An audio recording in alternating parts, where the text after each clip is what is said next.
Di zaman nanti, anak muda bila mendapat petunjuk nyata tidak pernah dijalani, hanya menuruti kehendaknya. Kakeknya akan diajari dengan mengandalkan gurunya yang dianggap pandito negoro yang pandai serta sudah menguasai makrifat.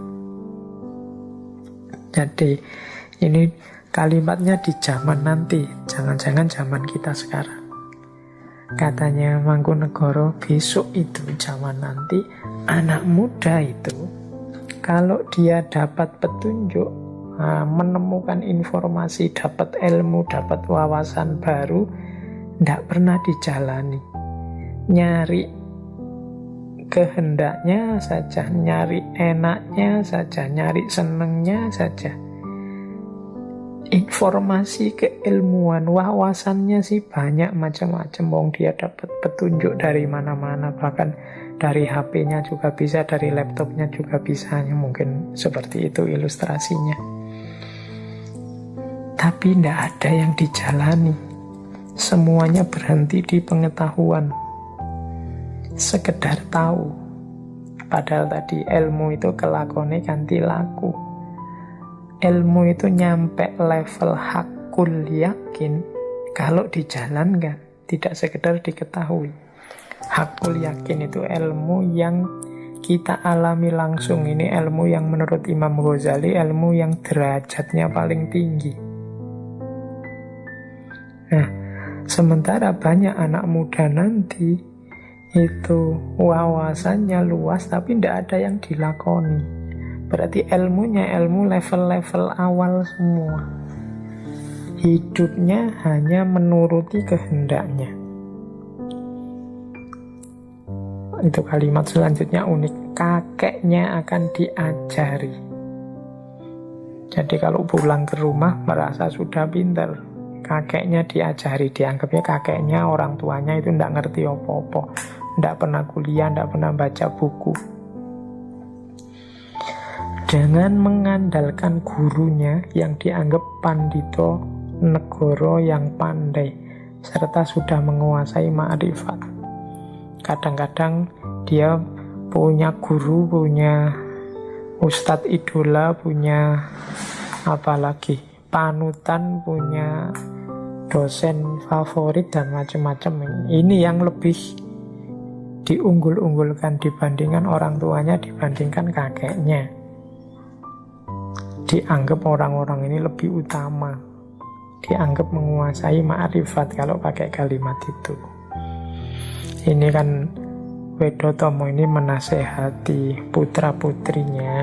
Mungkin beliau melihat banyak anak-anak muda di antara keluarga putra-putrinya yang belajar ilmu itu merasa pinter, merasa sombong sama orang tuanya, menganggap yang tua itu lebih bodoh, mungkin karena tidak pernah sekolah, tidak tinggi pendidikannya seperti dia, tidak seperti guru-gurunya, tidak seperti ustadz-ustadz yang dia idolakan, dosen-dosen yang dia favoritkan, mungkin begitu. Dan ini menggelisahkan bagi seorang Mangkunegoro.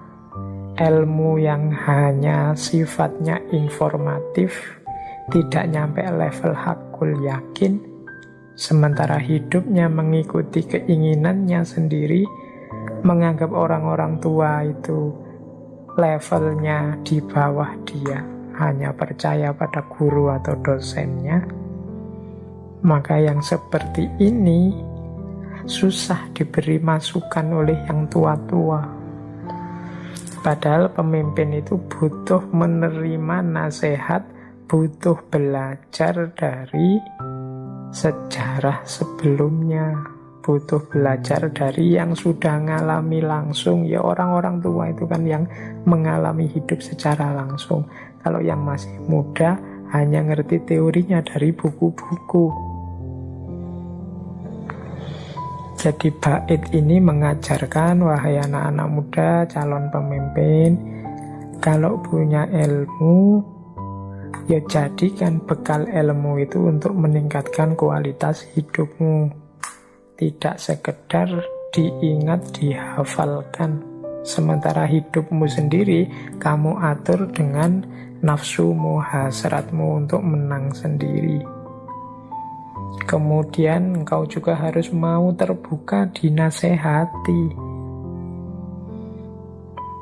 khususnya oleh orang-orang tua, orang-orang yang sudah punya pengalaman hidup, yang ilmunya sudah nyampe derajat hakul yakin. Saya ulang lagi ya yang tentang hakul yakin itu. Ilmu itu kan levelnya 3. Ada ainul yakin, ada ilmul yakin, ada hakul yakin. Ainul yakin ini ilmu yang masih butuh, masih berjarak gitu aja. Kenapa? Karena dia hanya diberitahu, dapat informasi dari yang lain. Namanya ainul yakin. Kemudian naik satu level, ini ilmul yakin. Kalau ini tidak sekedar diberitahu, tapi dia juga sudah belajar, sudah mendalami, mencari dasarnya sendiri. Terus mantap, namanya ilmul yakin.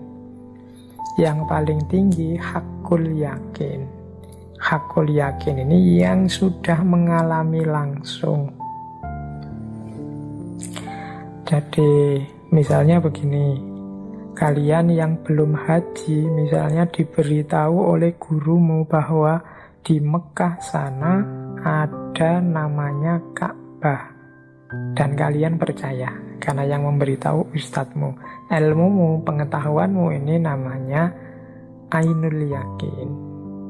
Nanti naik satu level ilmul yakin. Ilmul yakin ini kamu mungkin mencari gambarnya, mencari petanya, kemudian melihat, mengkomparasi cerita orang-orang yang pernah ke sana dan lain sebagainya. Itu sehingga kamu yakin benar bahwa di sana memang ada Ka'bah.